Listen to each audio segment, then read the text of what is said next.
Alright, now once your database is connected, let's check this query. Now we will not enter the query in the MySQL database here. We will enter the query. Okay, this is called query if I did not explain. This is a query which you put. This is also a query. This is also a query. So if I said query, you means the coding which I use in the SQL. Now we will not use this query here, but we will use the query in my Ignition Designer to see the communication if it is working.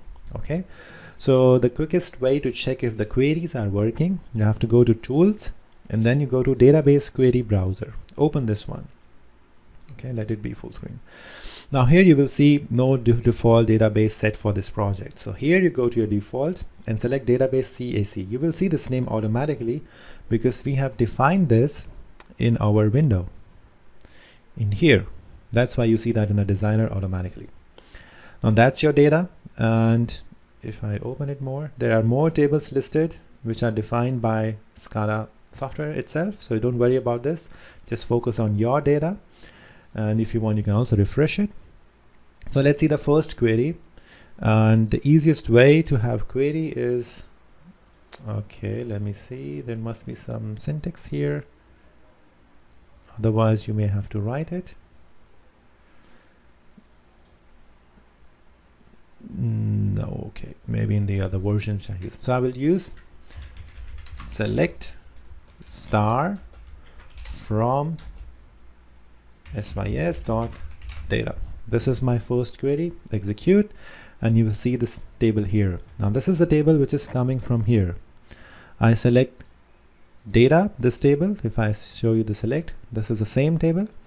Now if I want to see the test table, like this value, I will just change the name of my table, test, and you will see this table. So this shows that the query is working. Okay, and if you want to use the send queries for insert, update, delete, that you can also do that. If you want to see an example, let's take this one, insert. Okay, let me just see insert ID. Now the latest information was this one, 134. So let's insert a row 2. So 275. So that's my query. This is executed in MySQL. I will copy this one and I will put in my, oh, where is that? A designer, and I will paste it here.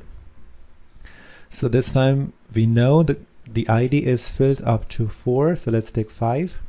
So I'll take 5 here, and let's take 28. So this is the same query as SQL, but we are executing in the SCADA. So execute.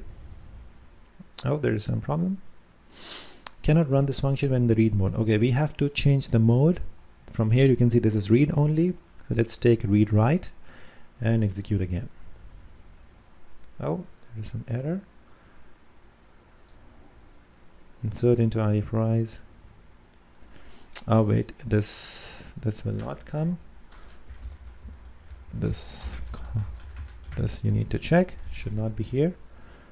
Okay, maybe also not here. This should be okay. But let me try to remove it.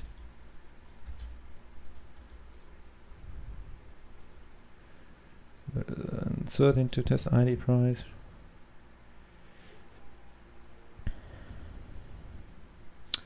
That should be working actually, because this should go as it is. 5. Execute.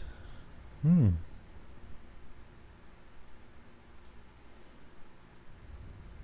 let me just remove this one.